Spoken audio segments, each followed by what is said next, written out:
We want to tell you what we know as we know it. We just got a report in that there's been some sort of explosion at the World Trade Center in New York City.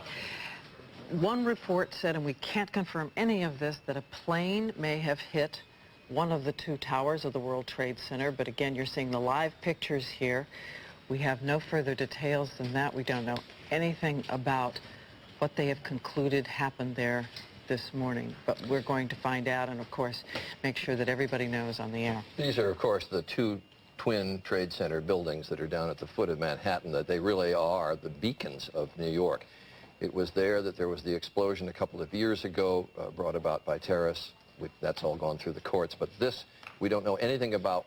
We don't know about anything that has happened here other than the fact that there's obviously been a major incident there, and we're going to go to a special report now from ABC News.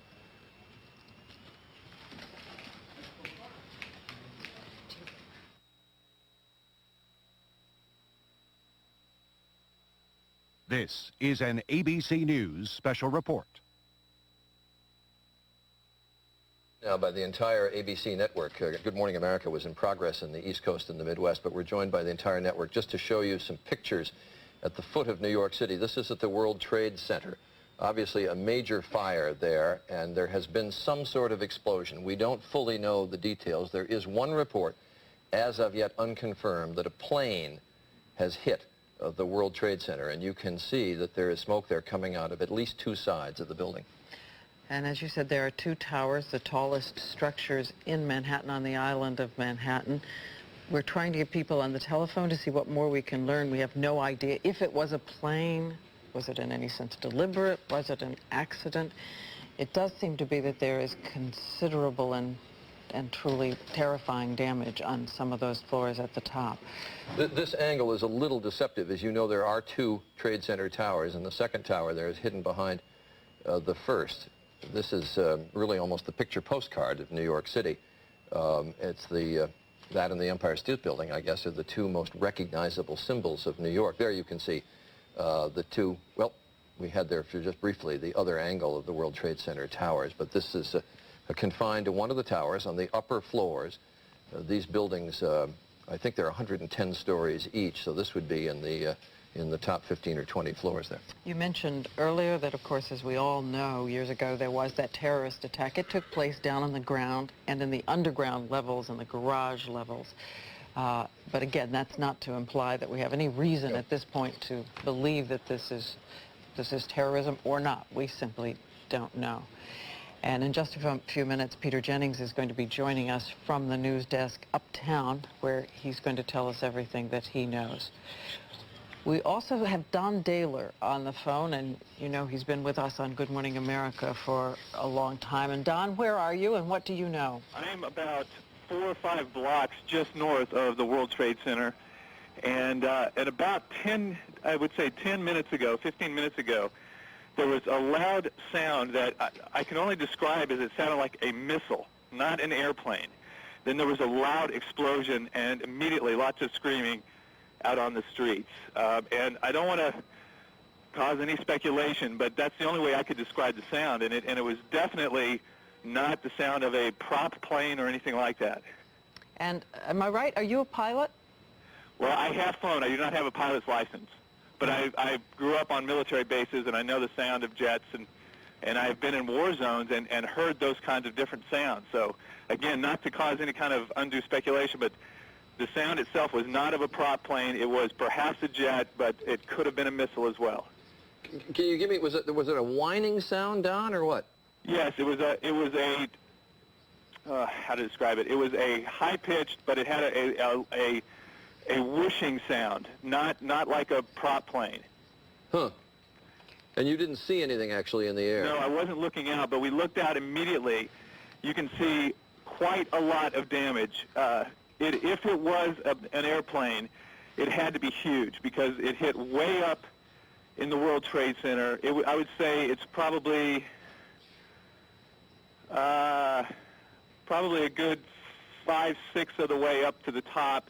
There's a considerable amount of flame. There's damage on two sides that I can see. On the very north-facing side, there's where looks like is the largest amount of damage. there's a gigantic hole that encompasses a number of floors. I would say maybe 10 to 15 floors. And then on the left side, which would be the east side, there's considerable damage as well, and lots of flames and smoke coming out of it. You know, I don't know that people outside New York realize it, but these two buildings are essentially cities in and of themselves. I mean, there's 30 to 40,000 people, if I remember the number, and I'm doing this from memory. Yes. Number of people who actually work in these buildings, and this obviously occurred at the time that people were coming to work. Don, are you saying that this sound was striking enough that you heard it? Absolutely. I noticed it before the explosion. I noticed a sound like something was very low and shrieking across the sky. And then I heard the explosion. And which of the two towers is this? Because, again, we're just seeing an angle that's a little deceptive. This is the West Tower. Mm-hmm. Now, we're hearing somewhat faintly in the background, Don, as you talk to us, sirens. Are there a lot of emergency vehicles already on the scene? Yeah, they're descending. This part of New York City has quite a few emergency stations all over, and I imagine it sounds like they're coming from every one of the stations. In fact, there's one just down the street that sounds like every truck they have is headed that way. We see, actually, we see two faces. I know you can't see the picture that our audience is seeing, but we see two faces of that tower. One seems to have a rather gaping large hole in it. The other face seems to have two holes in it. It's all somewhat obscured by smoke, one large, one somewhat smaller. Right. And, of course, we know there are a variety of offices there. There are financial offices there. There are advertising offices, all kinds. We can only hope that since it is still a little bit early in New York, that maybe on some of those floors, some of the offices were still not open for business. You can now see there on that one side, well, you can see flames now coming actually out of two sides of the building, and I'm minimizing actually the number of openings that are on those two faces of the World Trade Center. There's multiple, it looks like, holes with fire or openings still going on. On both sides of the tower. As we've heard before, we said earlier that there was at least one speculative report that an airplane had crashed in, whether deliberately or accidentally, we don't know, and there are continuing reports from people who say that they saw an airplane, one woman saying that she saw a jet going in. So again, Don, a jet screaming that low could be consistent with what you heard? Absolutely. It could be consistent with what I heard. What I know I did not hear was an airplane, any kind of a prop plane. And I think looking at the damage, I don't think there's any way possible that it would have been a prop plane. It's just too much damage to the building. What's deceptive about the World Trade Center is that it is so huge and so tall that the perspective is difficult to get from the ground. But when you look at the size of the hole, and if you look in context at one of the helicopters going around at a lower size, a helicopter is about the size of a regular Cessna, that kind of thing, the body of the plane. The hole is so much larger than that helicopter that it would have to, if it was a jet, I would have to speculate that it would have to be a larger than normal jet. I mean, larger than like a Citation or something like that. It's just such a gigantic hole, and it blew out the other side. And again, these buildings are almost a city block size building. So for it to have blown in this hole on the north side as well as the west side, it had to be a gigantic explosion. Well, obviously we don't know if this was if it was a plane, and I underline if it was. We don't know if it would have been deliberate or accidental. We know so little now other than what we can see from these pictures. But the interesting point is there are a number of small airports around New York where passenger corporate jets or private jets will land and take off. And it's not uncommon, if you have ever visited the World Trade Center, when you go up to the observation platforms at the top, you can look down on airplanes that are either coming in for landings or taking off from New York airports. But all pilots who fly in this area know very well where the World Trade Center is located.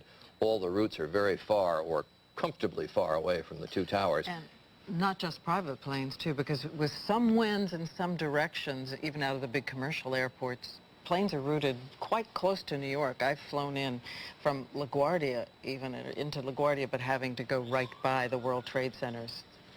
But we emphasize this is all speculative at this point, and just to reset for all of you, this is a special report from ABC News, and we are dealing, and we have to underline this, we are dealing purely in the realm of speculation here as to what may have happened at the World Trade Center. Obviously, a major incident occurred here on the upper floors of one of the World Trade Center towers. You can see multiple openings and flames coming out of at least two sides of the tower at the World Trade Center. And we just got a report that the Associated Press is now reporting that it was an aircraft. So that's one more witness weighing in, or at least one more source weighing in on the fact that it was an aircraft of some kind. And as Don Dahler reported, this occurred about 15 or 20 minutes ago in downtown New York. And New York time, that would have been about 20 minutes or 8:45. This is a time when literally tens of thousands of people are coming to work at the World Trade Center. Looking at the top of the building, you mentioned there's an observation center, and I don't know what time it opens, but I think it opens fairly early, and people are up there at all hours of the day. Families, tourists coming in to look at the city of New York from atop it. Also there, I don't know if this is the building that has the restaurant on top of it as well, but in those high floors, there are places where tourists team in the morning, even if the regular workers weren't in. And we remind you again that there was a terrorist bomb that did go off at the World Trade Center years ago. It was down in the garage level, but we have no Obviously, reason, no indication that this could have been related to that. Right. Now, Don Dahler, ABC's Don Dahler, who is on the scene. Don, just give me some description again of what you can see now. What we're seeing, it appears that there is more and more fire and smoke enveloping the very top of the building. And as fire crews are descending on this area, it does not appear that there's any kind of an effort up there yet. Now remember, oh my God. Oh my God. That looks like a second plane. I did not see a plane go in. That just exploded. We just saw another plane coming in from the side. You did. That was out of Yes, and that's the second explosion. You could see the plane come in just from the right-hand side of the screen. So this looks like it is some sort of a concerted effort to attack the World Trade Center that is underway in downtown New York.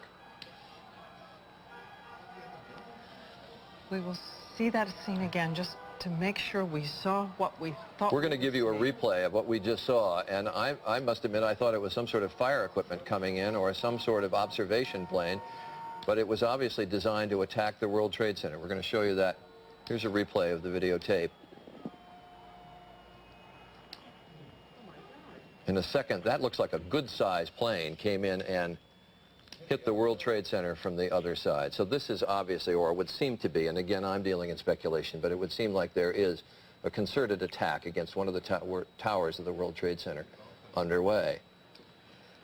We had seen a plane coming in from the other direction earlier. I'd noticed it. Had you, Charlie? I didn't know if it was that plane that then circled wide and came back from another direction, but we all watched it. And I just assumed. Don, could you hear that? Could you hear that plane as it came in? I did not hear that plane, but I had to step inside the window because the fire crews were so loud, the sirens, that I couldn't hear you. I got you. I did see the explosion, but the side of the building that the plane entered was just outside of my view. So all I saw was this huge fireball and the explosion. Well, the shot that we've got is now just from one side of the World Trade Center. But this is the shot again. This is moments ago of this second plane coming in, and this is now in slow motion. Oh, this is terrifying, awful. To watch powerless is a horror. Dead waiting for the coverage.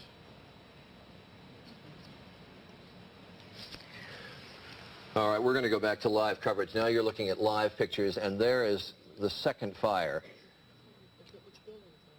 which was brought about by this second plane that hit the tower. And Don, from everything I can see, it was the same tower that was hit the first time, right? No, it's the second tower. It's the other tower. It is the other tower that was hit. My mistake. They targeted it, from what I'm seeing on the television, from your view, the two towers are in, one is in front of the other one, but it was definitely the second tower that was hit about halfway down, not quite as high.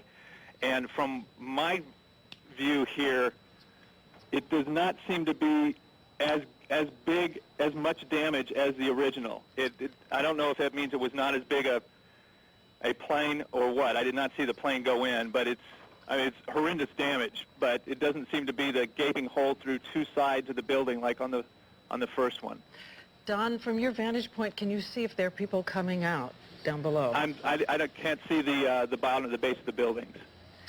There's the wider shot of the two towers. Now, both towers have been hit by planes now in the last half hour, and again, I say we are totally powerless in knowing what's going on here, except that it would obviously appear, it can't be a coincidence like this, it would obviously be some sort of a concerted attack against both towers of the World Trade Center. This is again, we're going to show for the third time this tape of the airplane flying in and hitting the World Trade Center. This is slow motion of the plane coming in and hitting the obscured second tower of the World Trade Center. And you can see flame coming out, and I can't see the plane coming down. You know, if it just Charlie, that's a commercial-sized jet. That did not look like. No, that's a good-sized airplane. Yes. Yeah, that's not a little commuter plane. That was a good-sized jet. And I can't tell if it actually flew into the building or if it just clipped it with a wing. And if it did, of course, then there's the frightening prospect that the plane would have crashed right in the streets of very busy streets of New York. Yeah. It seems, and this is a small hope, that the fire may have gone out from the first site. I don't know if we can get the camera in close or not. It doesn't mean that the smoke isn't still terrifying and deadly.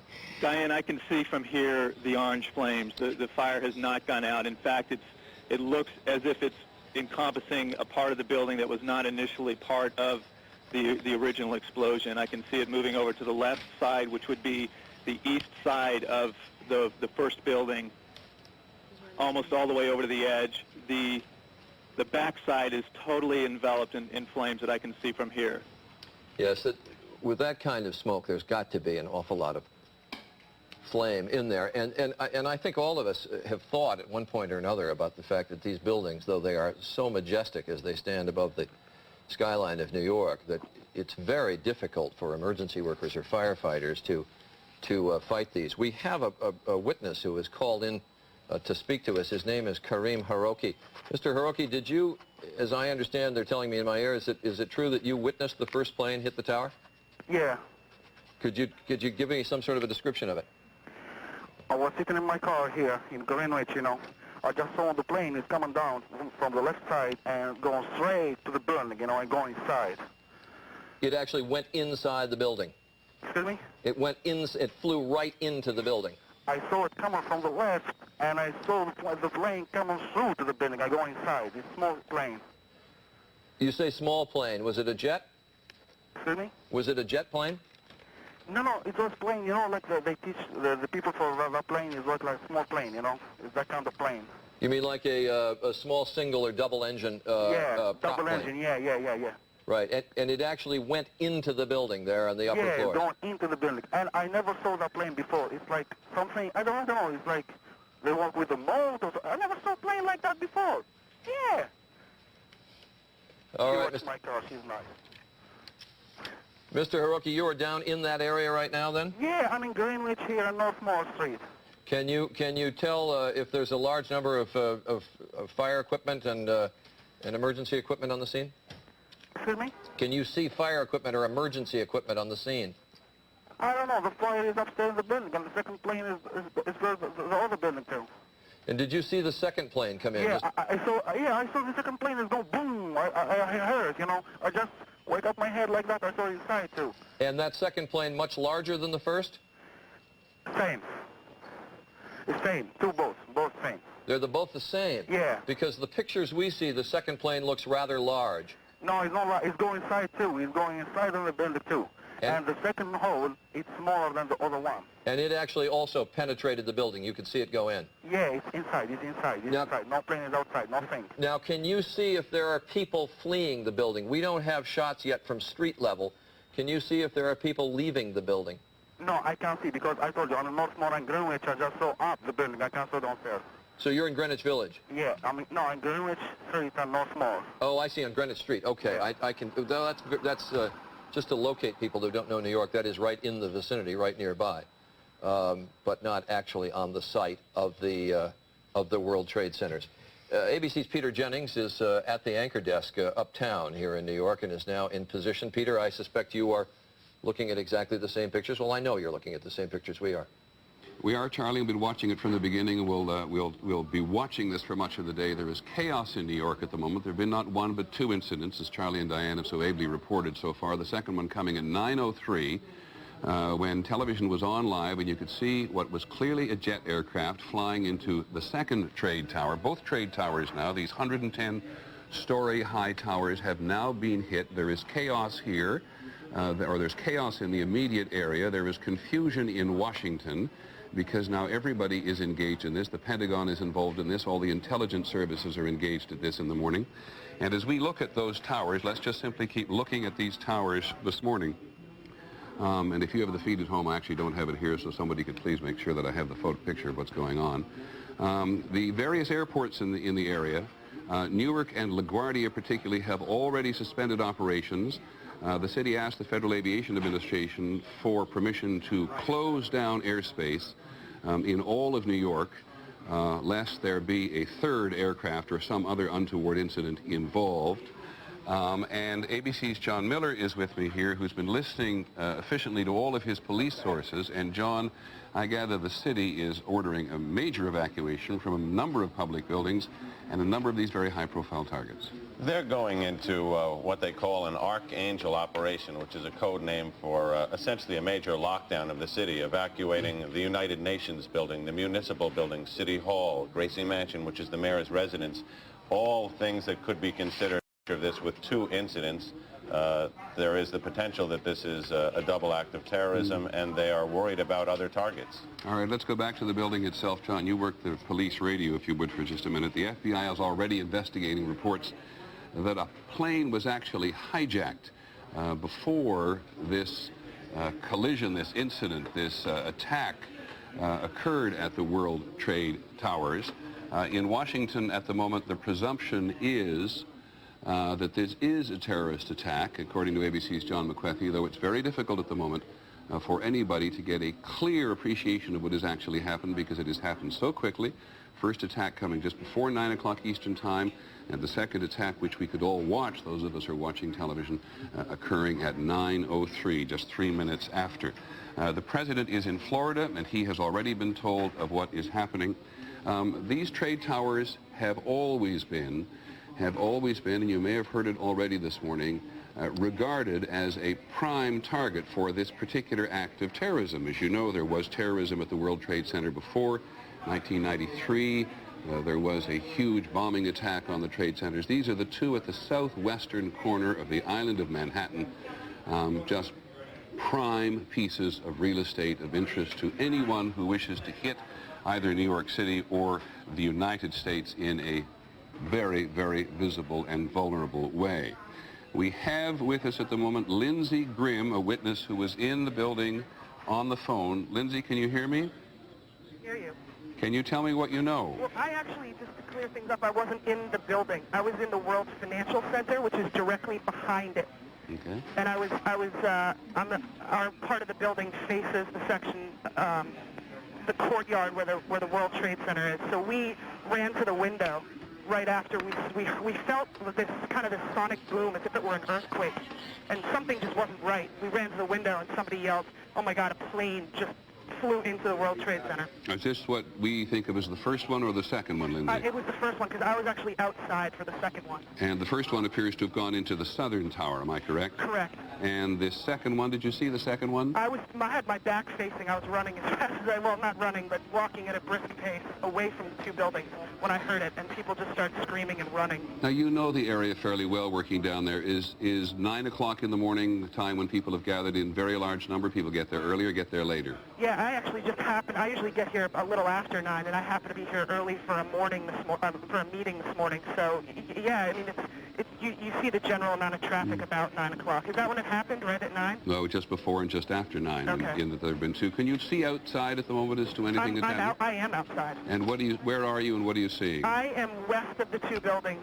looking directly at them, and it's difficult to look at.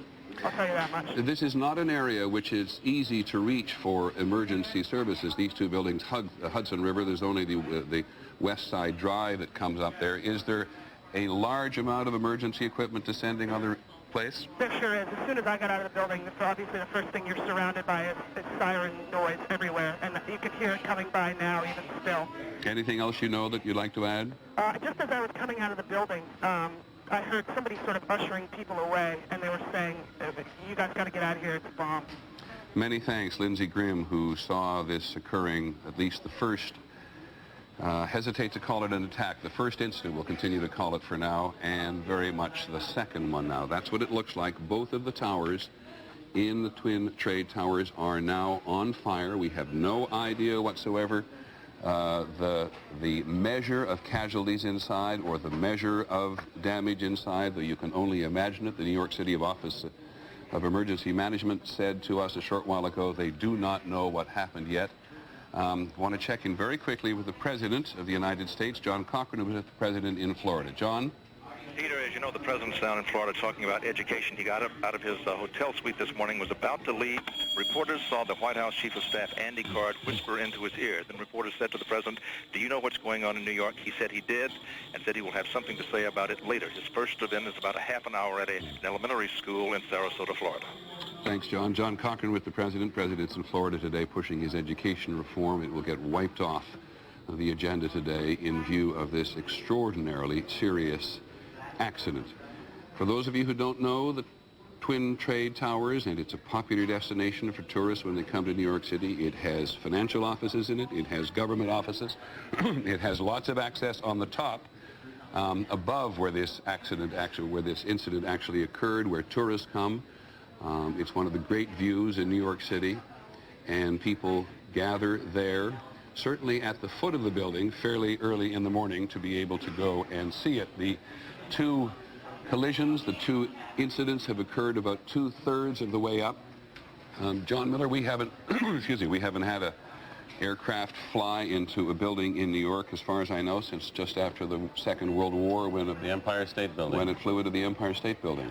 That's right. A B-52 flew into the Empire State Building then, and this is really the first time there's been anything like that since. John, I was listening as you and Chris Isham, the head of our investigative unit, wandered up here to the rim just a short while ago to saying, one of you, I think, this was something they've been waiting to happen. Who are you talking about? What are you talking about?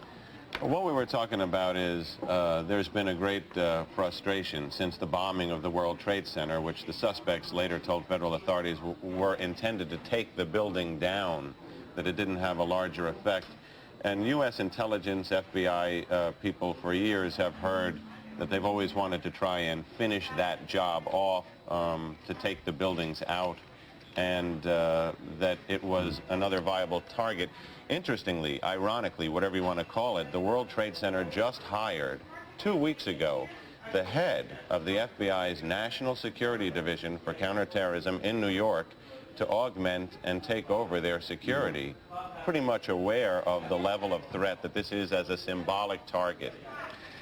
One of the things that anybody mounting security in the World Trade Center himself will not be able to necessarily appreciate is what has happened at some distance. And there are a couple of reports, speculative at the moment, drifting around, including one on the Associated Press, which says the FBI is investigating reports of a plane hijacking just before the World Trade Center actually crashed. And John McWethy, our national security correspondent, is with us in Washington. John, what do you know?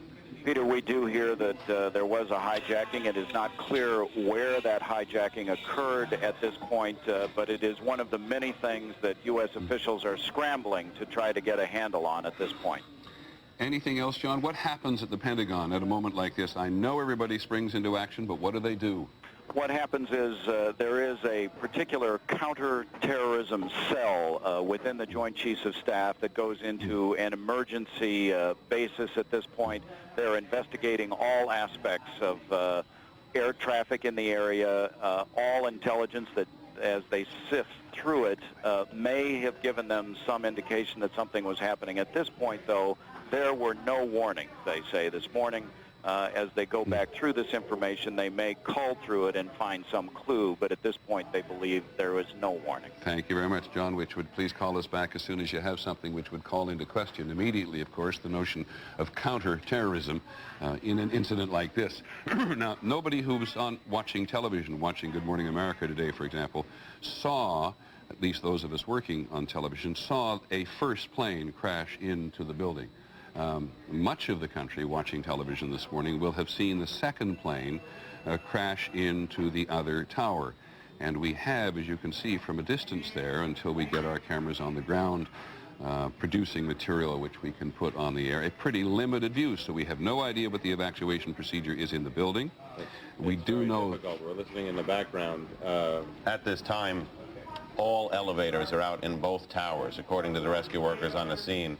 They put out an urgent call for Scott air packs because they're climbing smoke-filled stairwells. They've got to go very high up to get to the target locations, and they're talking about people trapped in the smoke there. And this, of course, is reminiscent of 1993 when the explosions occurred at the trade towers last time. Exactly.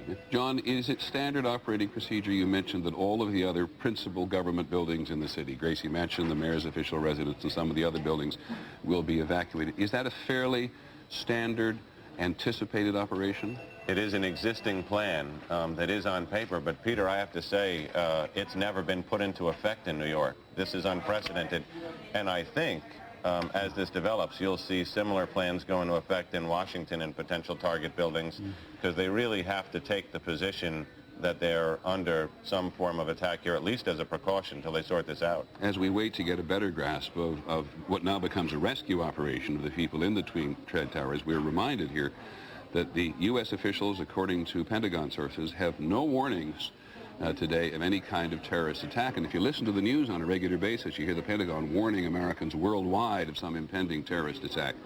And here we are in the height of commercial America, with no warning whatsoever, no intelligence whatsoever, as far as we can tell, at least in these first couple of hours. No, and all of the latest intelligence, at least the basics of which I've been scanning for months, have focused on the high potential for attacks against American targets abroad. Indeed, federal authorities and the intelligence community have reported they've interdicted and interrupted more than a dozen of those attacks by shutting terrorist cells down around the world. They've always been worried since the first attack on the World Trade Center that there would be another bold strike on U.S. soil. And, of course, there are any number of targets which have been high on counterintelligence's list in New York City: the Lincoln Tunnel, the United Nations, the Holland Tunnel, the FBI headquarters, not to mention all of the city civic buildings which John mentions. President Bush is, by the way, going to speak very shortly to the nation about this, and then he's going to return to Washington. And we have on the phone our principal aviation analyst and expert, John Nance. Good morning, John. Morning, Peter. What would you like to contribute to this? Because one knows that it is indeed possible to fly an aircraft into a building if one intends to do so. If one intends to do so, that's correct. And unfortunately, when you've got something that has been as worrisome a target as the World Trade Center, regardless of the way we've hardened it up on the ground, they have apparently, whoever they is, picked the one vulnerable area. The thing that is most disturbing to me is not only the fact, of course, that there are people more than likely in that building that have been directly affected by this, but that we may have an innocent load of passengers. The flash of that second aircraft across the screen is disturbingly close to what you would call the planform of an Airbus A319 or an Airbus 320, also of a 767 or something of that nature. And that's a large airplane. John, let me go slowly with you, and we'll actually put it on the screen again very slowly so that we can see it come across screen. Are you able to identify specifically the type of aircraft by looking at this videotape as it comes across? Can we roll that, please? I'm watching that right as it comes across the screen, and it is more than likely not a Boeing 737. That profile, Peter, is very close to an Airbus A320, A319. And who flies the Airbus 320, 318? We have quite a few airlines. Okay, so very few private ones. All right, and John comports a little bit here with at least these initial reports that the FBI is investigating reports of a hijacking just before the second crash occurred. We had no... John, let me just ask you one other technical question about just flying in the World Trade Centers. When the first incident occurred, it was reasonable for people to suspect that that was an accident. Yes. From a flying point of view, is the World Trade Center always something to worry about if you're taking off from one of New York City's airports? Not really. And the fact that we have had all these years since that B-25 crashed into the Empire State Building tells you a lot about the flight paths around New York City. You have to be so disastrously out of contact and off course, and so many things would have to go wrong to imperil any of the buildings in Manhattan. The fact that it hasn't happened tells us really how rare a situation it would have to be. John, the FAA immediately asked for New York City airports to suspend operations. We can confirm that Newark and LaGuardia have closed down. And Kennedy and Teterboro and Westchester, Yes. they've essentially asked all airports within a 20-mile radius to put a hold on anything taken off. Teterboro Airport, which is in New Jersey, just on the west side of the Hudson River, and Westchester, which is maybe 40, 50 miles north of New York City. They're all suspended operations. Standard, easy to do, John, quick to do, it seems to have been so. Fortunately, very, very quick to do because they're all controlled by air traffic control towers, and they can put a halt to the operations with one phone call. Okay, John Nance, thanks very much. Call us back, will you, if you learn anything. Peter, one of the difficulties they're going to face, as you can glean from this picture here, is the people who are trapped and need to be rescued are on the upper floors, but you see the plume of smoke covers the roof. The last explosion was at the bottom of the building and the smoke rose up, but they were able to make a series of daring rescues by landing, and they've trained for this and retrained, landing police helicopters on the roofs of the Twin Towers and pulling people out. It's going to be very difficult, since the roofs are now enveloped in smoke, for the police helicopters, which are arriving at a landing zone now, just below the World Trade Center, to be able to get up there till that smoke dissipates. And that's where they had expected to pull a lot of people out this time because they had so much success the last time. Similarly, John, if you look at the two buildings, it does appear that at least in the northern tower there, or the left tower as you see it on the screen, below the incident, the building at least looks on the outside to be reasonably secure, and people will have a long, horrendous, terrifying walk down in a darkened building, but will at least be able to get out on the ground. By the way, Claire Shipman, ABC's Claire Shipman just called in. She's been checking with the FBI. She also says that the FBI had no warning whatsoever. Their crisis management operation in Washington is in place in conjunction with the Federal Aviation Administration. They are all now, which makes perfect sense, focusing on the recovery of survivors.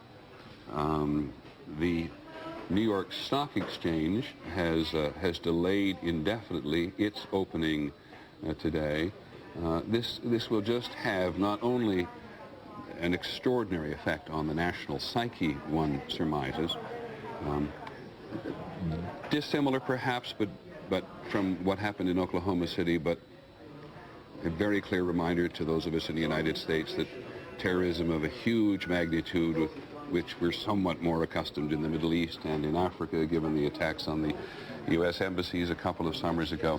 But a reminder again that as far as international terrorism is concerned, and people's anger and even desperation on this occasion with the United States is going to find itself manifest here on U.S. soil.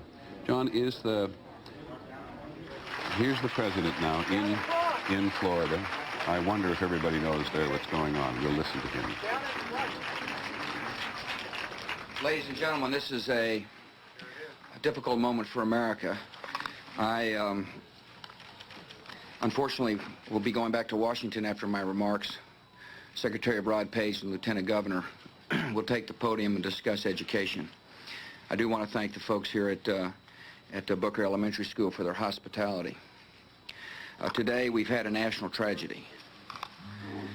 Two airplanes have crashed into the World Trade Center in an apparent terrorist attack on our country. I have spoken to the Vice President, to the Governor of New York, to the Director of the FBI, and have ordered that the full resources of the federal government go to help the victims and their families, and to conduct a full-scale investigation to hunt down and to find those folks who committed this act. Terrorism against our nation will not stand. And now, if you join me in a moment of silence.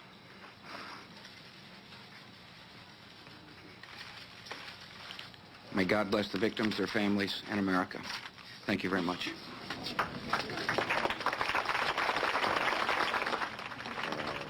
President clearly shaken, I think one can say, confirming what we think we all knew, which was that 2 aircraft in an act of terrorism crashed into the twin trade towers. Nobody was quite certain about the first one at the very outset, but the president absolutely, having talked to the vice president, the governor of New York, the director of the FBI, now believing and confirming that we have 2 terrorist attacks on the World Trade Center, and the president saying the 2 things which a president must say at a moment like this: terrorism will not stand,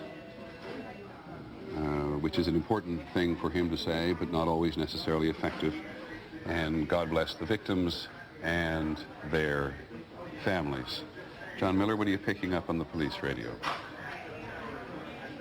There was a bit of a stir a moment ago because LaGuardia Tower reported urgently that there was another aircraft moving fast in the no-fly zone. Now they've contacted that aircraft and they say it's a military aircraft that's rushed to the scene to enforce the no-fly zone and literally be a presence in the area in case there is another plane headed for the building, so that there'll be some at least armed aircraft up to confront it. Just think for a second, John, how you have drawn an extraordinary parallel. We think of no-fly zones as being in southern Iraq and northern Iraq, where the Iraqis are not allowed to fly, and if they do fly, are going to be shot down. Now we have a no-fly zone all around the lower part of New York City, and perhaps on the northern area too. All of the areas, airports closed down, and armed American aircraft in the air to shoot down anybody else who wants to take a shot at the place. I mean, those are the reports that are coming across the radio now, and if they're true, it's quite incredible and certainly unprecedented. Well, it would also suggest, as best you can tell, looking at it from this very sort of antiseptic environment that we are all in our newsrooms, is that the reaction has been fairly quick. New York City has an Office of Emergency Management. It's over here on the west side. It's a great bunker. Which the city, ironically, it's located in the World Trade Center complex, although not in the Twin Towers. Just right north, next door. North of the Trade Towers, right. in the World Trade Center, in the other northern World Trade Center there. And on an occasion like this is not one they absolutely anticipate when they got going. They're talking very concerned with chemical and biological warfare. They've got extensive plans about that, which they very often demonstrate to the press. I'm going to interrupt myself and everybody else for a second because one of our senior producers, Mark Obenhaus, is on the phone, and he saw the incident. Mark, do you hear me? I do indeed, Peter. Go ahead. Well, I was leaving my house to go to work, and I walked down the street to go to the subway. I was at the corner of Franklin and West Broadway, and as I was approaching the subway, a tremendous roar went over my head, and I looked up immediately, and it was a plane, and much lower than I've ever seen a plane in Lower Manhattan. And it was a large plane. I couldn't identify it as anything specific except that it was a commercial jet, certainly.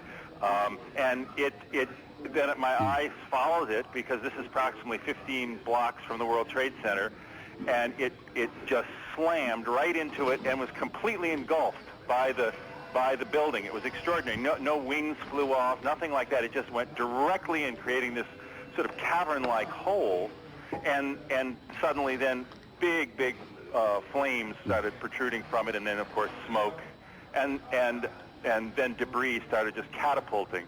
And of course the area that we're in, there's a great deal of foot traffic, and people are just approaching and beginning to just gasp at just the sight of the building itself. Even if they hadn't seen it, the actual incident, the actual impact, just the sight of this huge building engulfed in flame with this massive cavernous hole in the side of it.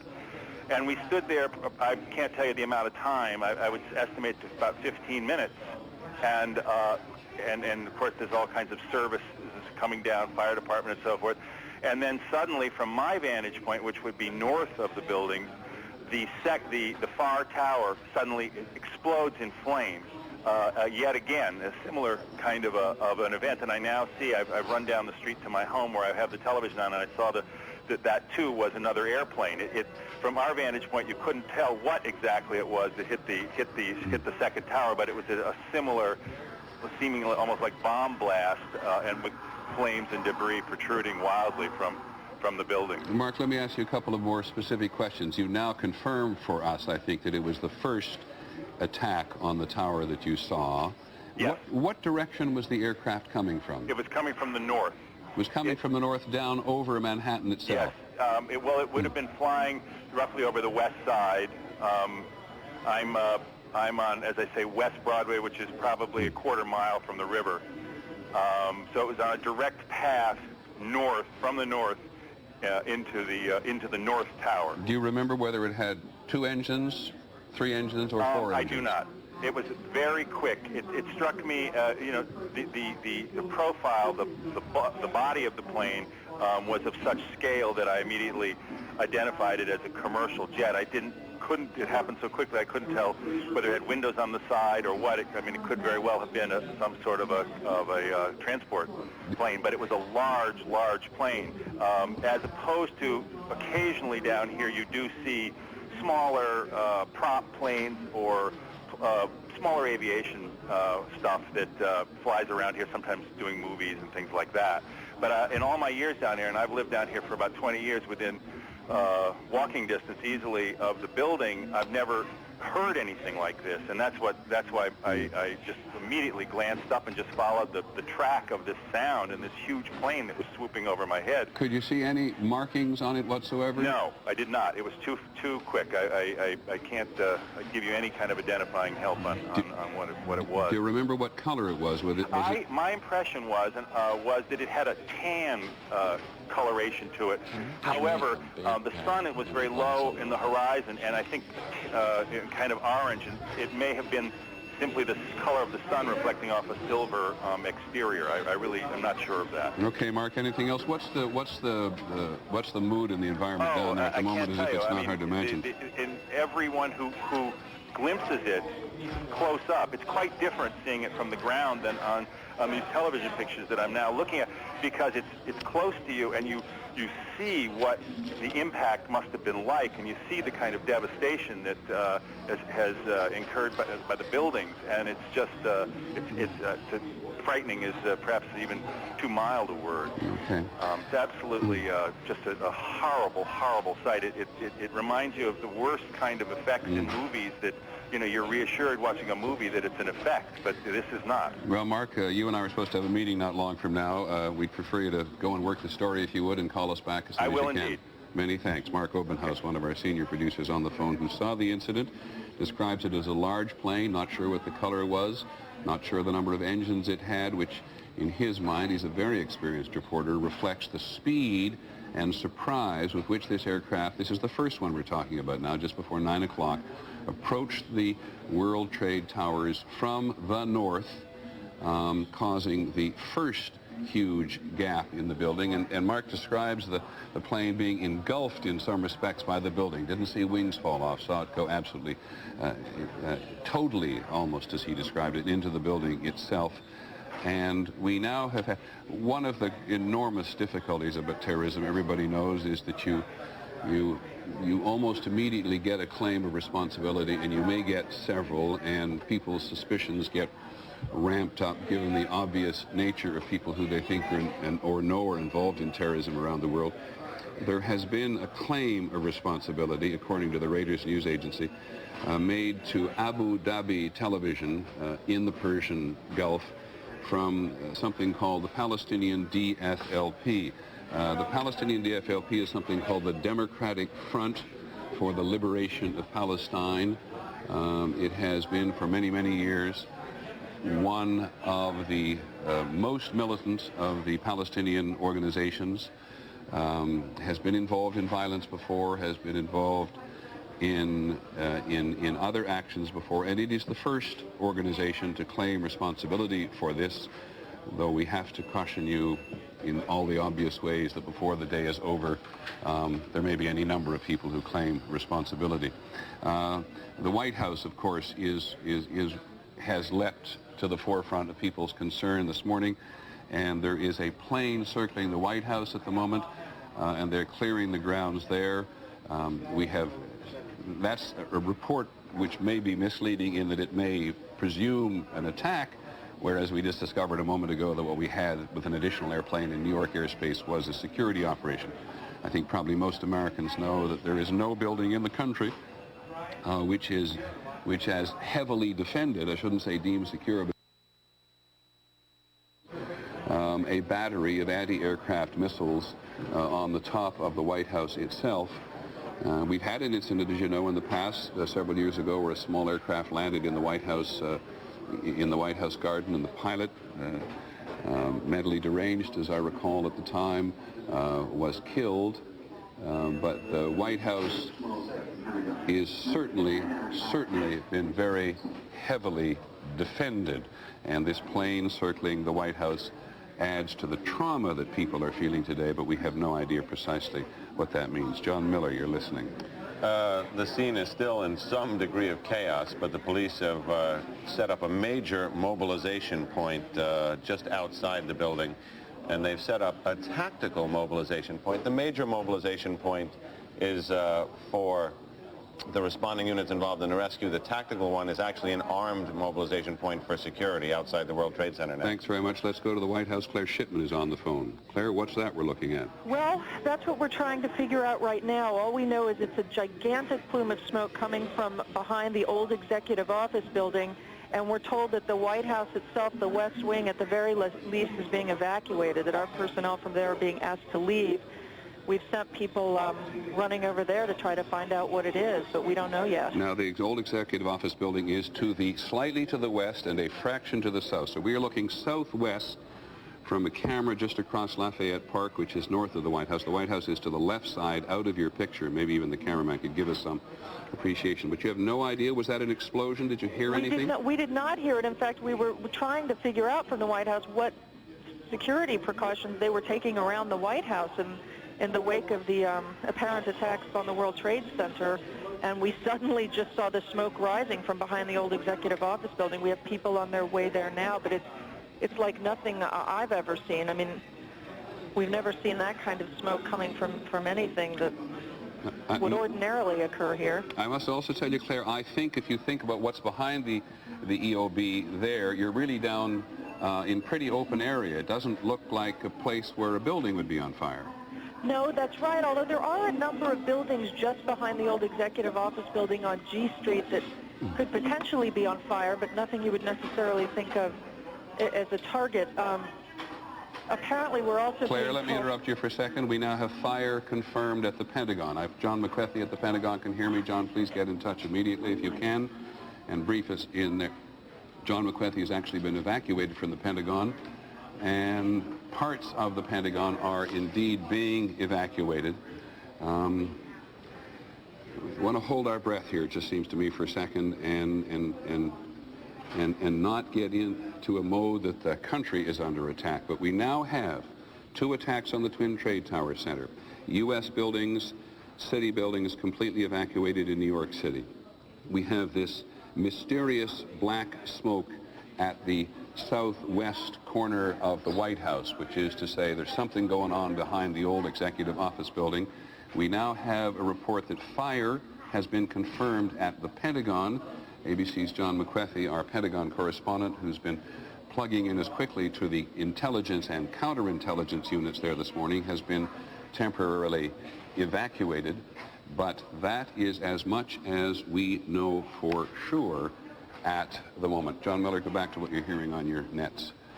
Actually, it's interesting. In New York City, they're reporting on what we're seeing here also, essentially trying to tell everybody that heightened security is important now.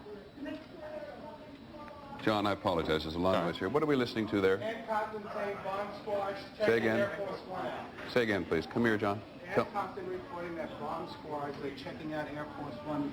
Good. Try to correct. So we have bomb squads. I think you're going to see a lot of this, and I think we were talking about this a few minutes ago. In fact, when I was telling you that in New York they were evacuating the municipal building, the United Nations, Gracie Mansion, which is the mayor's residence, all potential targets, I suggested to you that shortly in Washington you'll probably be seeing the same kind of reaction at sensitive symbolic locations. And apparently that's become more than a concern, but perhaps a reality. Okay, we do know, or at least the Associated Press is now reporting, that an aircraft crashed near the Pentagon, and the West Wing of the White House, as Claire Shipman told us, was evacuated amid these threats of terrorism. I guess first of all, let me go to another eyewitness. ABC's Bill Blakemore, one of our senior reporters, has been an eyewitness to the New York incident. Bill, you on the phone? Yes, I am, Peter. Go ahead. I'm down at 12th Street. It looks like we're more than a mile north of this very surrealistic site, and business has completely come to a stop here. Looks like throughout lower Manhattan, people standing in the streets, cell phones aren't working. A few of these phone booths, such as I'm talking to you from now, are working. One man, just shaking his head, said to me a few moments ago I was supposed to be at a meeting in the building at 10:30 this morning, and then I saw the second plane hit the tower in this flash of light. There's a complete cessation of regular life. There's one delivery man standing here looking like he doesn't know where to go with this stack of beer crates. So all of lower Manhattan is just standing in the streets on this sunny morning looking at this unrealistic sight in front of us, this gray smoke coming out of the Trade Center. Okay, Bill, talk to as many people as you can. Call us back when you can. I want to let you know we're going to get back to ABC's special coverage, but we ourselves, what started in New York is now happening in Washington. We want to get more into that this morning. That's right. I'm Carol Costello. Don Hudson. We want to go live to Sam Ford right now. He is live at Reagan National Airport with an update on the air crash at the Pentagon. Sam Ford, tell us what you can. Well, Carol, as you can see, there's this huge cloud of smoke behind me, and that is the location of the Pentagon. We had come here to National Airport to, continue our coverage of the situation in New York because the airports had been shut down. No sooner had we gotten here and stopped the car than we looked up, and there was this cloud of smoke billowing from the Pentagon. There had been a traffic accident here at National, and a number of emergency vehicles were dealing with that. Then suddenly we saw this, and I would say within a couple of minutes, they were all tearing out of here, heading toward the Pentagon. We asked folks here. One of the police officers told me that he had heard a plane had gone into the Pentagon. Obviously, more of the situations in New York. People here are extremely nervous, and some are saying that they wanted us to leave this area. We don't know if they're going to shut down the airport or evacuate this place. If this is a concern, at this point, people are still here, but there is concern about the safety of this place. Obviously, with these bombs going off or planes crashing into buildings all over the place. But that's it here. As you can see the smoke, and you can see, paper flying about. Yes, Carol. Sam, a question for you. We understand that there is a tail section of a plane sticking out of the Pentagon, and a plane did hit the Pentagon. Is that true? Well, at this point, Carol, we are at National Airport, so all we can really see is the flame. Now, I understand we have some photographers over at the Pentagon. I cannot tell you exactly, but from our vantage point, we see smoke. Sam, if I can interrupt, we do have an eyewitness who actually saw this event take place. They're on the phone with us now. Is it Mr. or Ms. Gurman? Mr. Gurman. Okay, Mr. Gurman, tell us what happened. I saw a big explosion, a ball of fire. My window rattled, and I looked at it. It was a big ball of fire and the smoke coming out. But I'm looking at it right now. It's missed the Navy Annex and missed the Pentagon. It's like missed so many high-rise buildings. It hit probably a parking lot, or there's a cemetery behind the Navy Annex. Mr. Gurman, did you actually see a plane? I didn't see a plane. I heard the explosion. I thought it was a flyby because I live next to the airport. My window rattled. I looked out. I saw a ball of fire and just smoke coming out. Are you feeling nervous right now, Mr. Gurman? Oh, very much so. I thought I was hit. I mean, the building shook so much. Well, you're not the only one, that's for sure. As we keep you on the phone and Sam as well, we're now getting reports that the White House has been threatened. here. We're also getting reports the Capitol has been evacuated, the West Wing of the White House evacuated to go along with all this. What started at 8:40 this morning, New York, is now threatening, of course, our city, our safety, and a lot of folks and very concerned. The pictures you're looking at right now are from our live cameras. You can see smoke pouring near the Pentagon. Mr. Gerba, do you want to add anything? I can hear you're still on the phone with us. I'm trying to get out of here because I live a few miles from the Pentagon. Okay, you get going, Mr. Germa. We understand. Thank you for joining us. Let's go to a White House shot that we have right now. The White House West Wing has been evacuated, as we understand. We know that President Bush is not there, but he is on his way back to Washington. You can see the armed guards on top of the White House keeping watch. But at this point, they, as well as we, don't know exactly what's going to happen, but everyone is on standby, as you might expect. And as you mentioned, in case people are wondering and didn't see President Bush in Florida for an educational issue down there, he made a brief announcement about this and said he was on his way back here to deal with it, and of course saying that the terrorist acts will not be tolerated and that they will be looking into it. But after he made that comment is when it happened at the Pentagon. At that time, only the 2 planes had crashed into the Twin Towers, the World Trade Center in New York. We wish you could tell you more about what's going on in our own backyard at the Pentagon. We don't know if there were any injuries. We do know there was a construction scene on the scene at the time.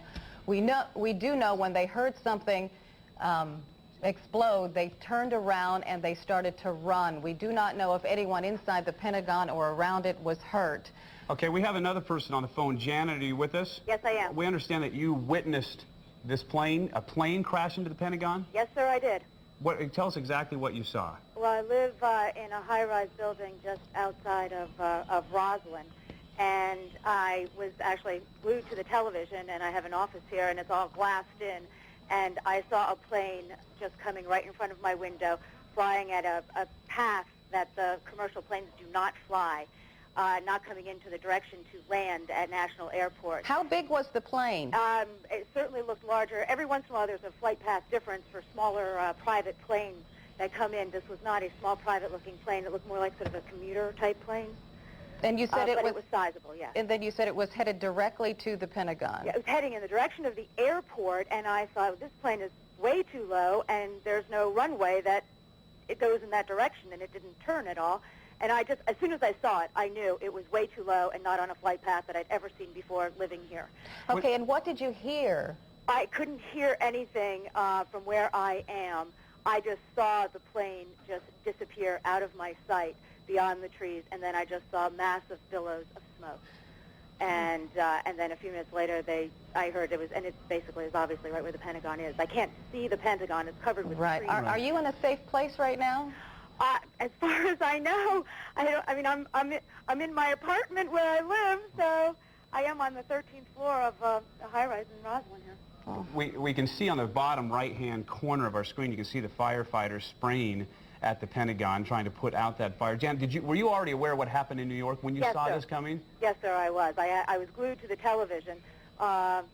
Because I actually am running an event in New York at the end of the week. Oh, you poor thing. Okay, we're going to go back to our Sam Ford, who's at Reagan National right now. We understand the FAA has taken some action. Sam, can you tell us what it is? Yes, Carol. Because of this situation, the FAA has shut down all aircraft flights across the country. I think it is a situation where it is too dangerous.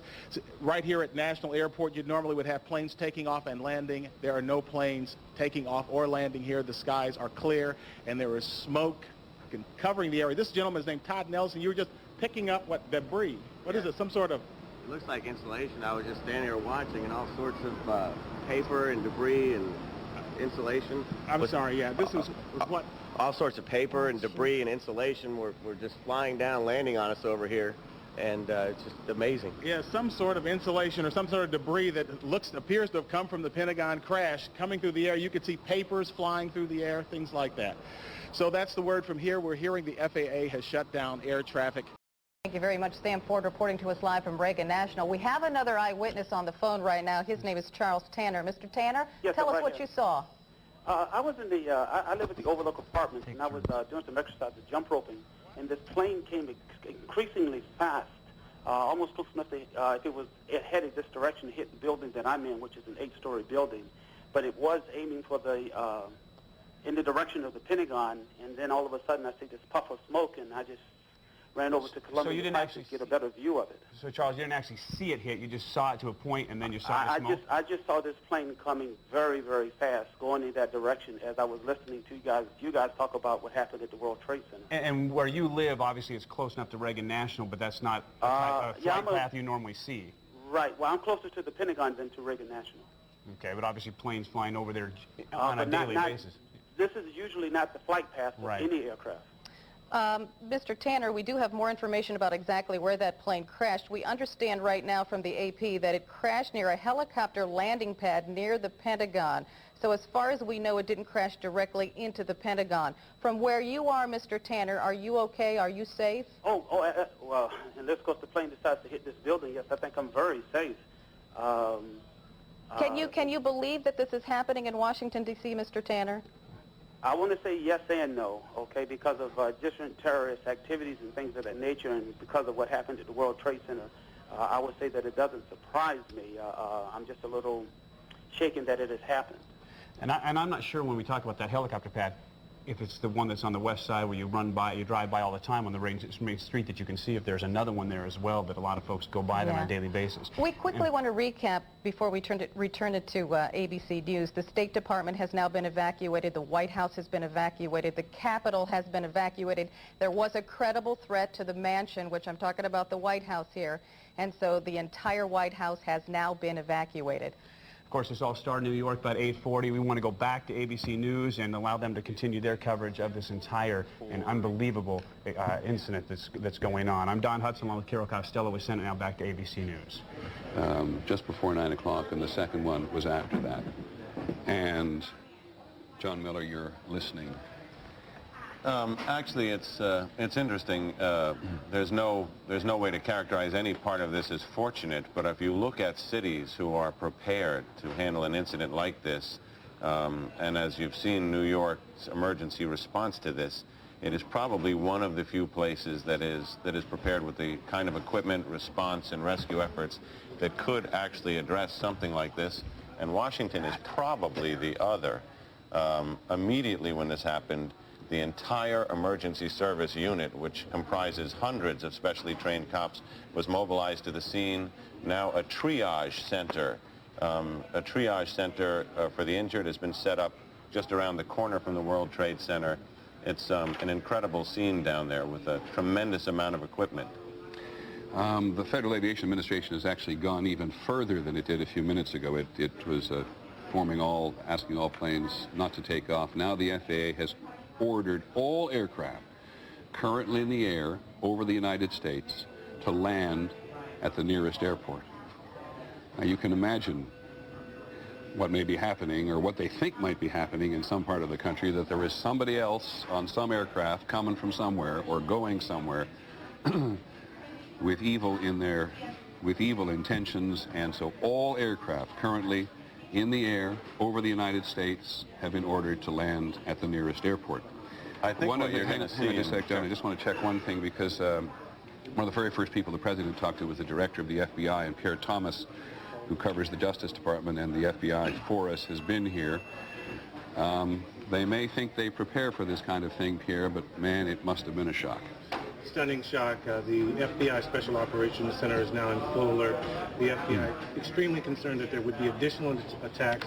Normally when you have a situation like this, they immediately get on the line with the CIA, the various intelligence agencies, trying to get a sense of who might have been planning something. But right now, the first order of business is to protect against a second attack, third attack.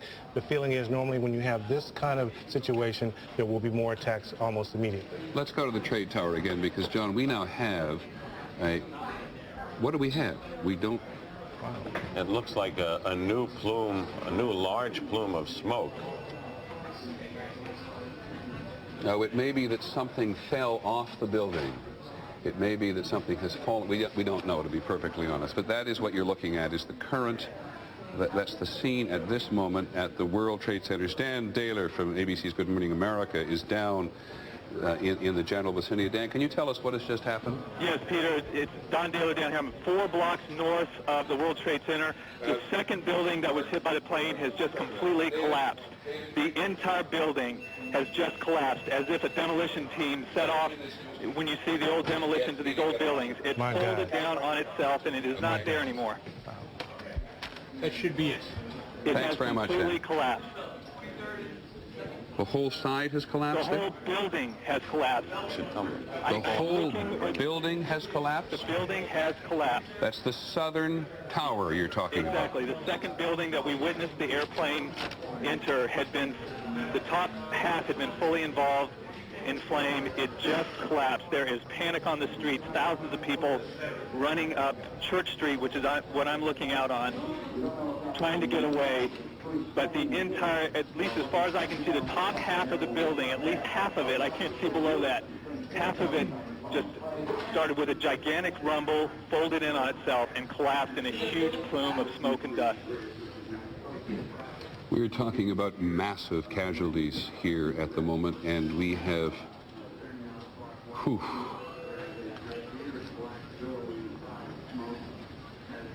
that is extraordinary. There is panic on the streets. There are people screaming and running from the site. The gigantic plume of smoke has reached me, and I'm probably a quarter of a mile north of there. Peter. Now this is what it looked like moments ago. My God.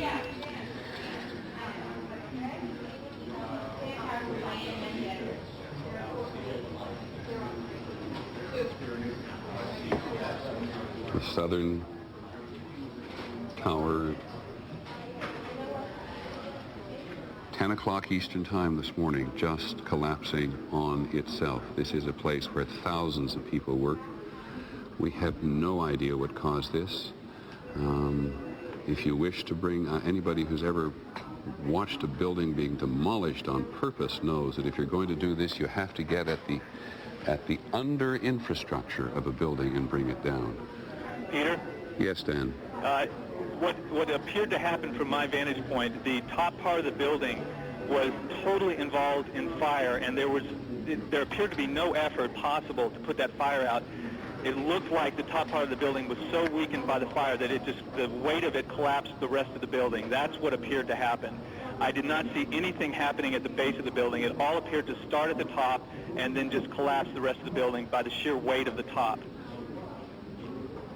There was no explosion or anything at the base part of it, but I did see that the top part of it started to collapse. The walls started to bulge out, bricks, glass things coming out, and then it collapsed in on itself, and it appeared to just fold down from there, from the very top.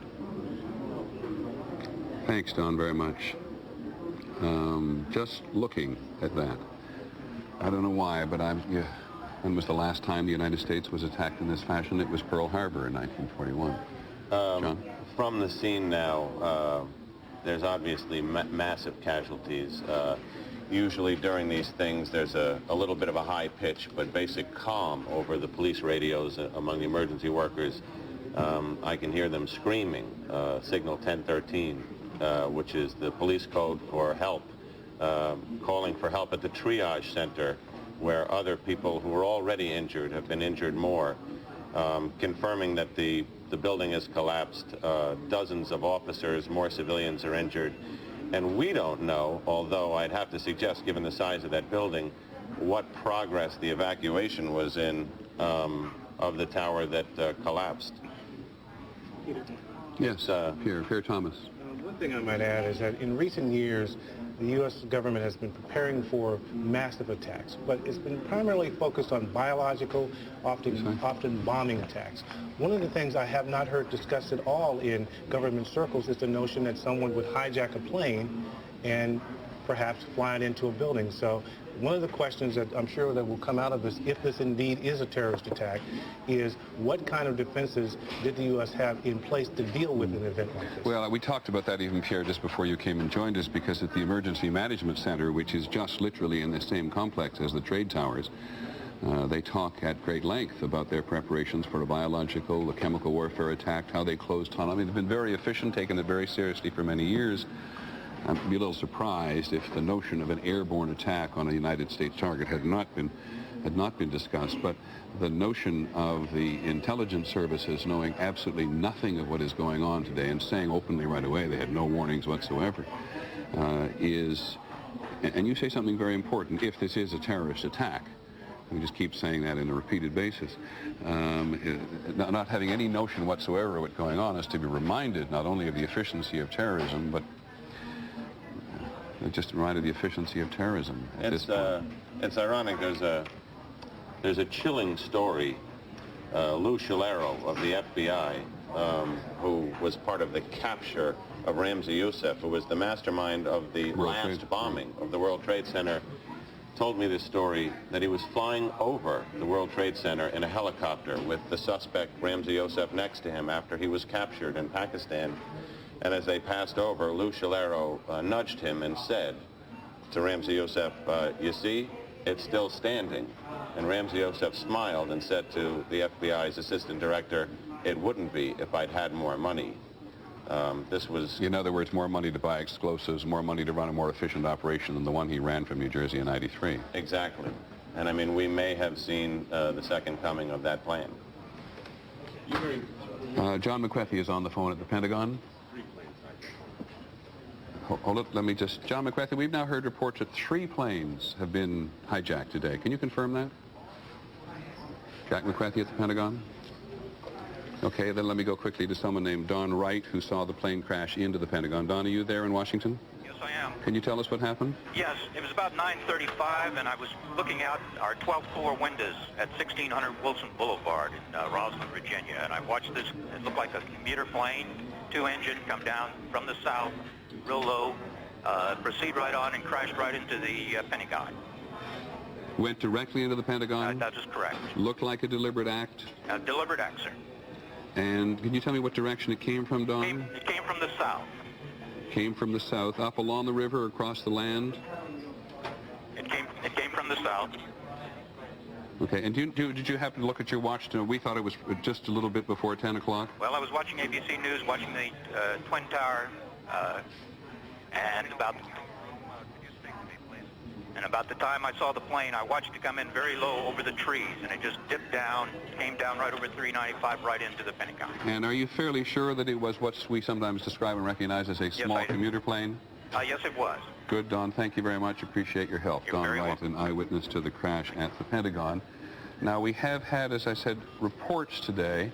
There are hundreds of reports flying around, and so we beg your indulgence on us saying as often as we do, these are reports. They're sometimes unconfirmed. They're sometimes confirmed. We'll try to make it absolutely clear what we absolutely know and what we're uncertain about. There are now reports around of 3 aircraft having been hijacked today. So we have at least, because we've now had eyewitnesses to 3 apparently deliberate aerial assaults involving the aircraft themselves, 2 on the trade towers in New York City, and 1 on the Pentagon itself, just described by Don Wright as a small 2-engine commuter plane which came up from the south.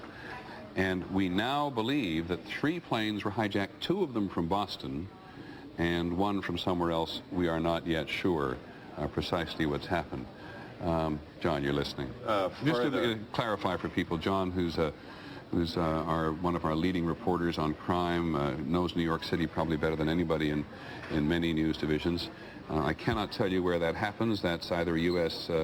Air Force or Navy aircraft, fighter aircraft, now on patrol in what we've described as the no-fly zone over New York City today, lest there be one more attempt. John, go ahead. They've continued evacuations in the area now. They're evacuating Battery Park City, which is a large apartment complex taking up many blocks across the street from the World Trade Center.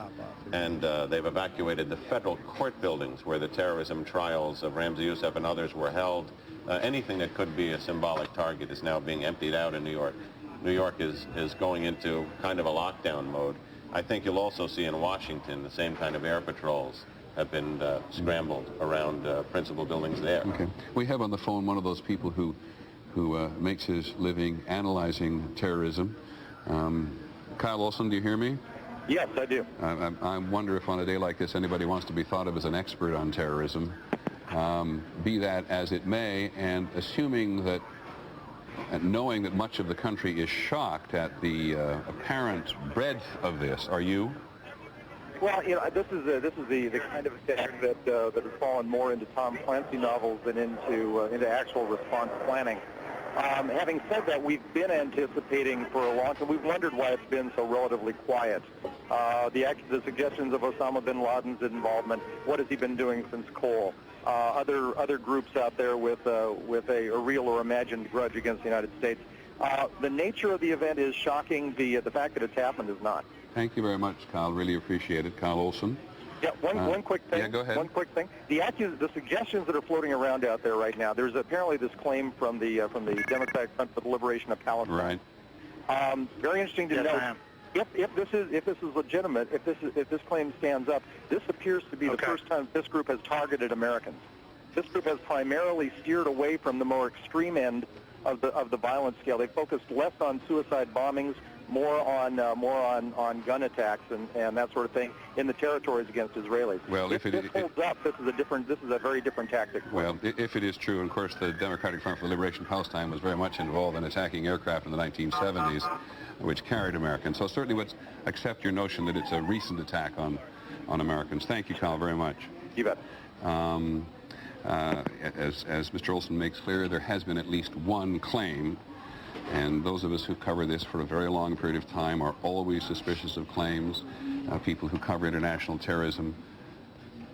I'm going to interrupt myself. Linda Douglas, our Capitol Hill correspondent, I think is on the phone, and if she's not, she already reports there has been an explosion of some kind at the Capitol. Is Linda Douglas on the telephone? Let's get her on the phone as quickly as we have. She just reported a couple of minutes ago that the leaders of the Congress, Senator Lott, Senator Daschle, the Republican and Democratic leaders in the Senate, had been taken to some have been taken to some undisclosed secure location. Our general assumption is that there's no panic involved in this, that somebody in the Capitol building, as someone in the White House, has a book which says that when these things happen, Kerr Thomas, maybe you can confirm this for me, when these things happen, there are certain modalities which you behave, and as you see the hierarchy of the American political establishment, the military establishment being attacked, you want to protect the chain of command. Absolutely. The first thing they try to do is get everyone in secure positions so they can gather information and make decisions about what to do next. One of the things that law enforcement officials had been planning for is the notion of a multi-tiered attack, an attack occurring in multiple places simultaneously. Because one of the things they've talked about is that terrorists want to project more fear, as much fear as possible, and one of the ways you can do it is to have this notion that attacks are happening on multiple fronts. Yeah, well, and we've never seen anything like this before in the United States, of course, and in fact, not seen anything like this in my recollection. I've been doing this for 30-some-odd years. I don't recall any multitude of attacks. We've had 2 or 3. We've had 2 suicide bombers in a short period of time in the Middle East.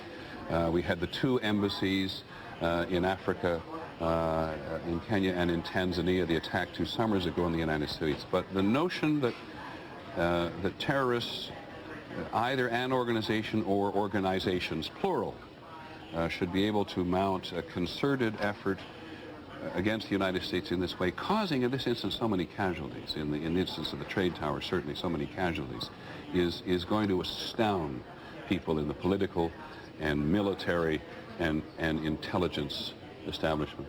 Absolutely. The notion that you could have multiple attacks like this, they had been planning for it, they had not seen it.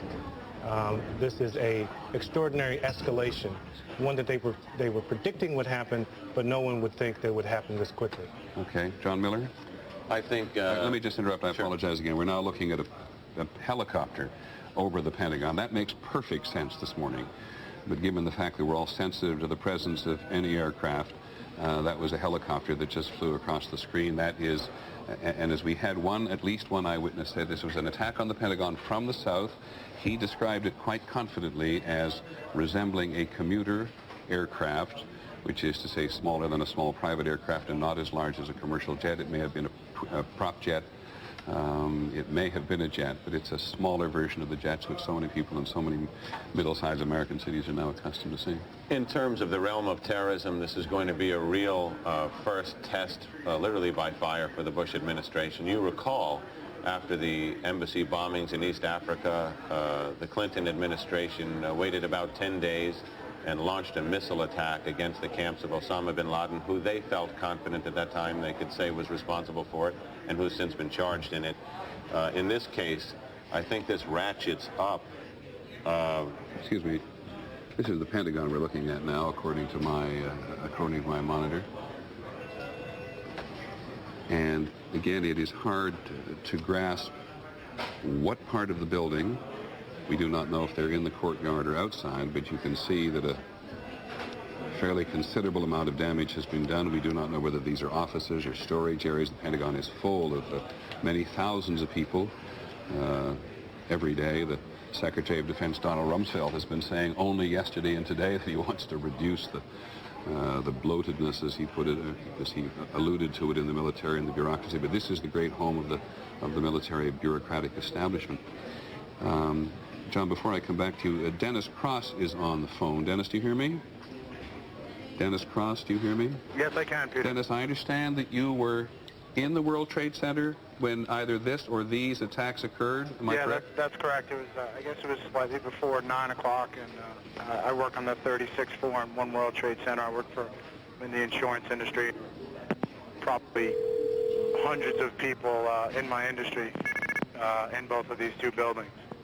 And what happened? As I was... Hey, Dennis, just let me stop for a second. Somebody is trying another telephone on this line. Could they please not do that while we listen to Mr. Cross? Thanks. Go ahead, Mr. Cross. Go ahead, Dennis. Essentially, I was, sort of at my desk working, general office activity, and felt an enormous...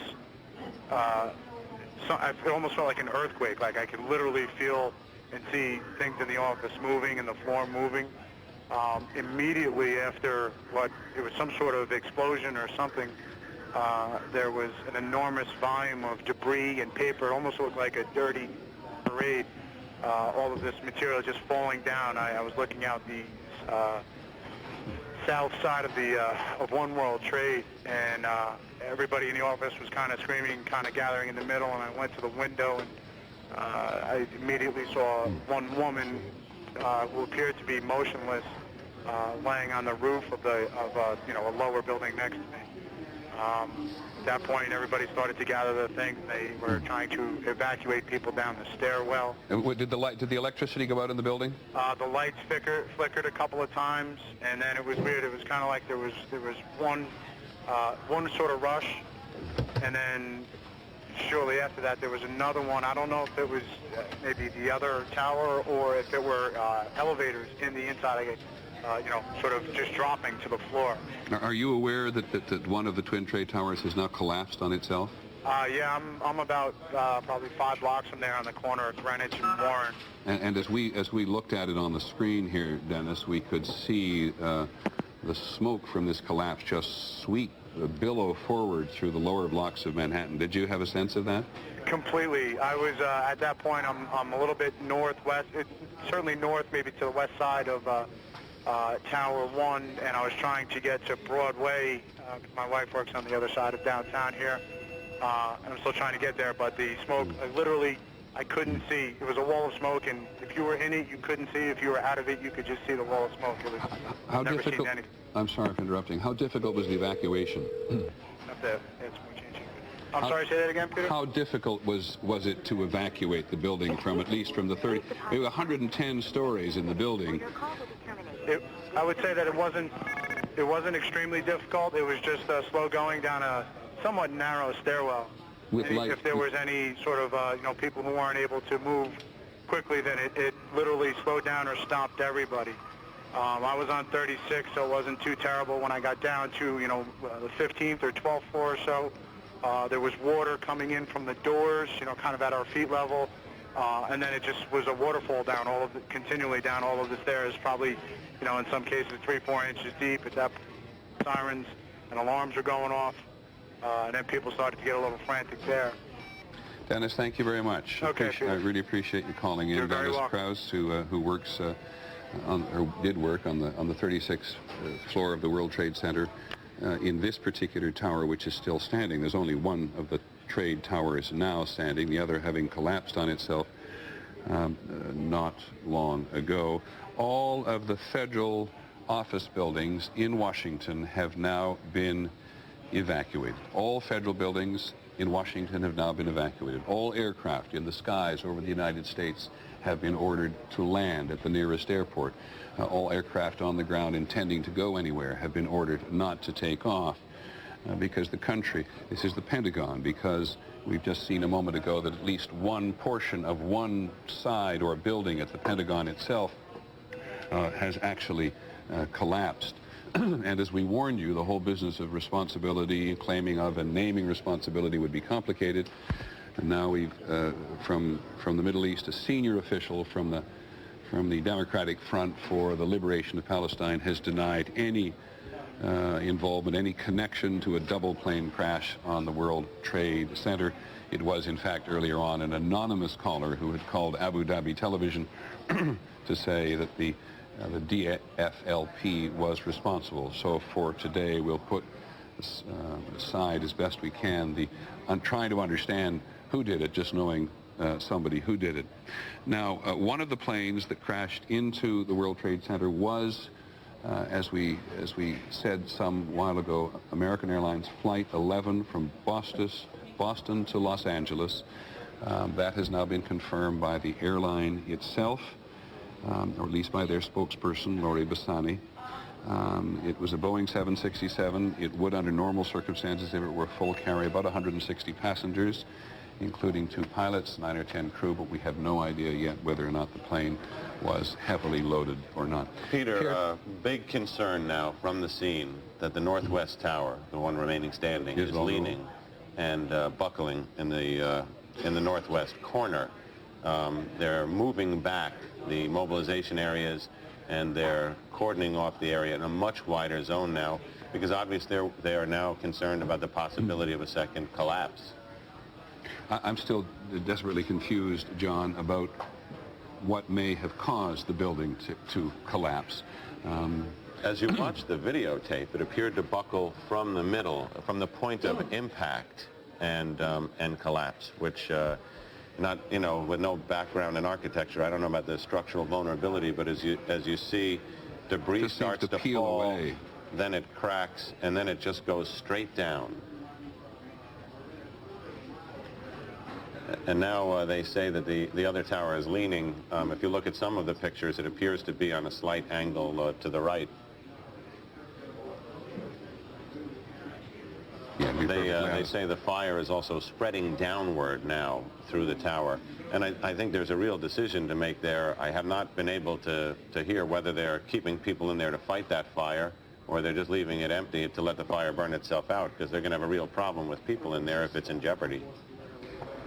At the same time, New York firefighters have a reputation of staying until the very end, and if there are civilians in that building which need to be rescued, and clearly there are, then there's no way the emergency services, I can imagine, are going to pull out at this point. And if the elevators are disabled from that height, there's no fast way out. Precisely. 110 stories down, and this appears to have occurred, this occurred about 2/3 of the way up. ABC's John McCarthy now confirms for us, we've had from an eyewitness, or he adds to our eyewitness, saying that a small plane heading north, which is exactly what our eyewitness a little earlier told us, exploded at the base of the Pentagon, at the base of one wing of the Pentagon. They evacuated everyone inside, and there was subsequent concern, which may have led to the FAA decision to ground everything, that there was concern that another plane might be inbound towards the Pentagon. And by grounding everything, of course, by ordering everything to be grounded on all radio channels to all aircraft that are flying in the area, it puts the military, Pierre Thomas confirmed for me, it puts the military in a position to take aggressive action as the White House did when other aircraft had come close in the past. Absolutely, absolutely. What it allows them to do is to get a better sense of incoming. If you're ordering everything down, you're essentially clearing the sky so the Pentagon can see what's coming in. Another question that they have to look at here is whether any of these planes might have been laced with explosives to cause the additional collateral damage once the impact occurred. Yeah, these in every instance, well, I shouldn't say in every instance, certainly in the instance of the Pentagon, it looks more than a single aircraft just exploding on the ground. But again, we don't know precisely the size of the aircraft. We won't speculate on that. But Lisa Stark, who covers aviation for us, confirms that it was American Flight 11 to Los Angeles. There were 90 passengers and crew on board. And there was a second plane. Help me understand this now. So we believe that the two aircraft have flown into the trade towers. Both belonged to American Airlines. And they had both been hijacked. And there were 90 passengers and crew on the first plane and 60 passengers and crew on the second plane. That is if there's any doubt about that, someone please contradict me, but that is the report I am getting from our people who cover the Federal Aviation Administration and air travel in general, that there were two aircraft hijacked for this attack on the twin trade towers, now the single trade tower in New York City. And on the first, they were both flights to the West Coast from Boston. And the first one had 90 people and a crew on board. And the second had 60 passengers and crew on board. I beg your pardon. The second plane was not hijacked from Boston, but from Dulles Airport, we're being told, which of course is outside Washington. And we do not know if that was the... I'm going to make this absolutely clear because this reporting gets muggy. We've now reports of two planes from American Airlines, one from Boston, Flight 11 to Los Angeles, which we believe is one of the aircraft that went to the trade towers. We have a second plane, American Airlines Dulles to Los Angeles, with 60 passengers and crew, and that is certainly bigger than a small commuter aircraft, so it may also have been involved in the near. We'll do our best to hand that down as well. Senior law enforcement officials in Washington now tell us that a car bomb has exploded outside the State Department. That's it's a report now from the Associated Press, about to confirm it with our own people at the State Department, though everybody in Washington has been evacuated from their buildings. But a car bomb has now exploded outside the State Department. And John Miller, I see you writing quite frantically on something else. It's at the scene now at the World Trade Center because of the concerns of the structural stability of the remaining tower. A temporary headquarters mobilization point triage center was set up at Stuyvesant High School, which is about 2.5 blocks up and slightly across the street. Now the concern is that if the building falls, if the second building falls, that it will be falling in that direction. So they are now evacuating their own command post and triage center, and they have to find an even further zone to move that to.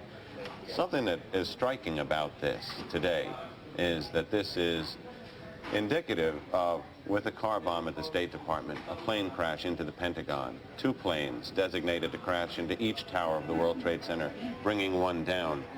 It connotes the level of planning and sophistication and extreme logistical ability that probably makes this singularly the largest, most well-coordinated act of terrorism, not just in U.S. history, but probably in modern times. In modern times. Yeah, unprecedented. It's going to be... And every time you say that, I'm going to go immediately to Washington now, but every time you say that, I keep thinking of how we are told time and time and time again by the Pentagon and by the State Department that they know something's going on in the world today. They seem to have the problem at the North Tower, Peter. Let's look at the North Tower quickly. Seems to be coming down.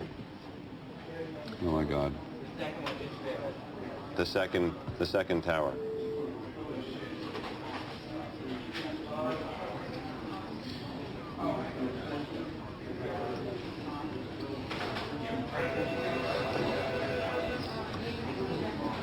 It's hard to put it into words, and maybe one doesn't need to.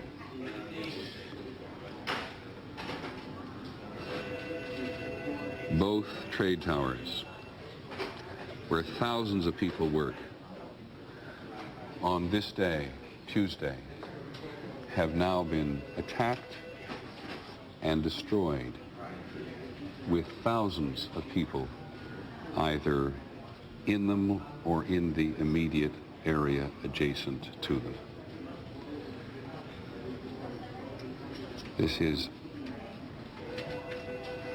There is simply no way to accurately describe the emotion this evokes in people all over the world, friends of the United States and enemies of the United States as well.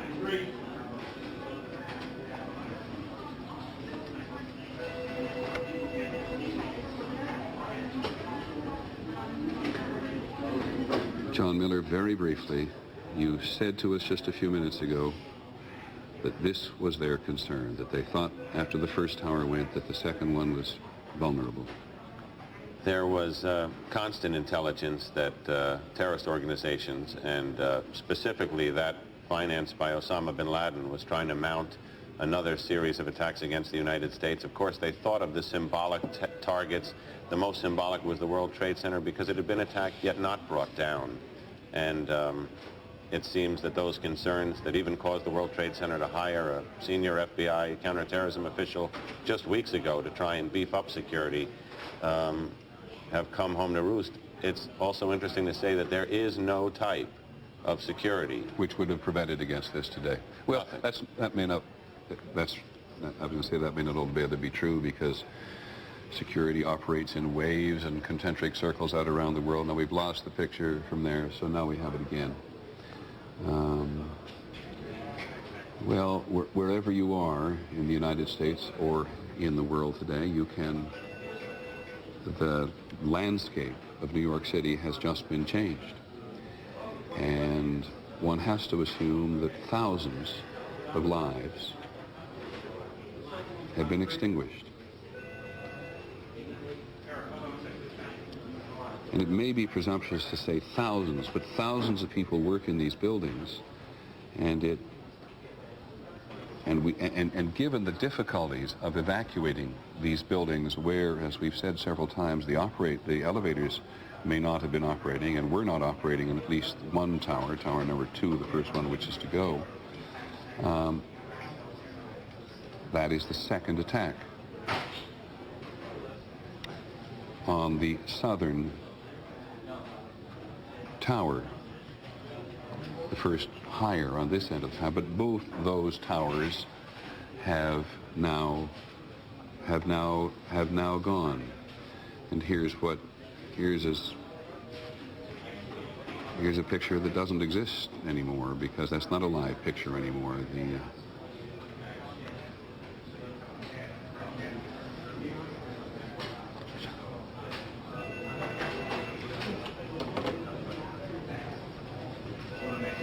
Good Lord, it just...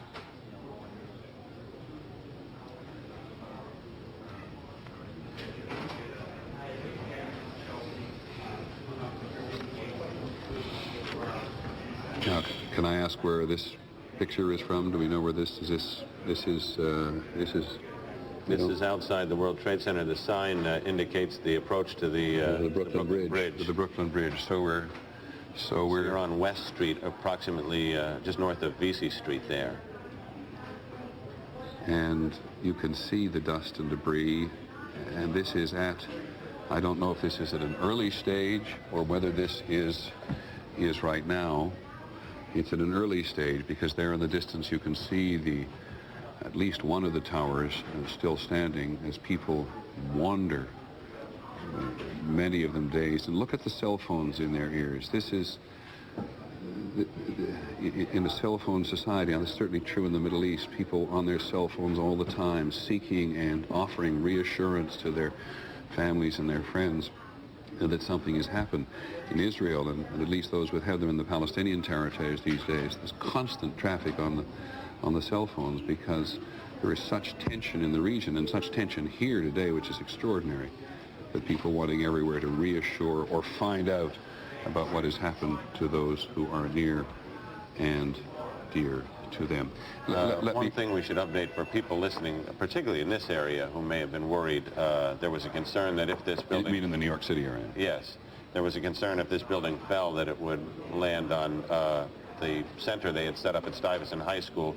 where the students were still there. The reports from Stuyvesant High School now are that everybody there is okay.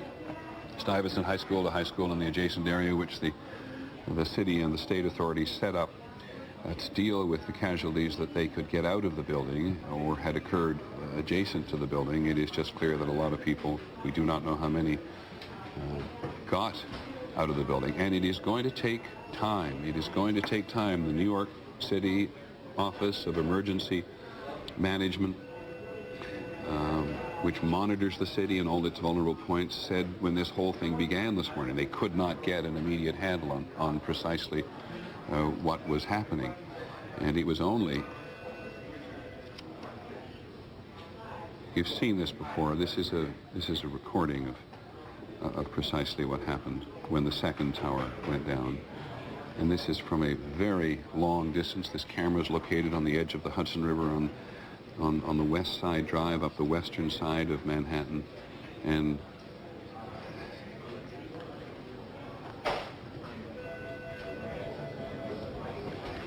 I cannot say this is something that people never believed they would see in the United States, because of course Oklahoma City was when we all had that reaction, when Americans experienced terrorism in the heartland for the first time, believing in many cases that it all happened somewhere else. But I just think that millions of Americans will be stunned by the magnitude of this today. I'm trying to track down John McWethy, our correspondent at the Pentagon. He was evacuated. I'm saying this as much to our control room as anybody. He, like everybody else, was evacuated. And I'd also like to talk, if I may, to Claire Shipman at the White House to see what the progression is there, and Linda Douglas at Capitol Hill, because we do know that the leadership of the Senate, at least,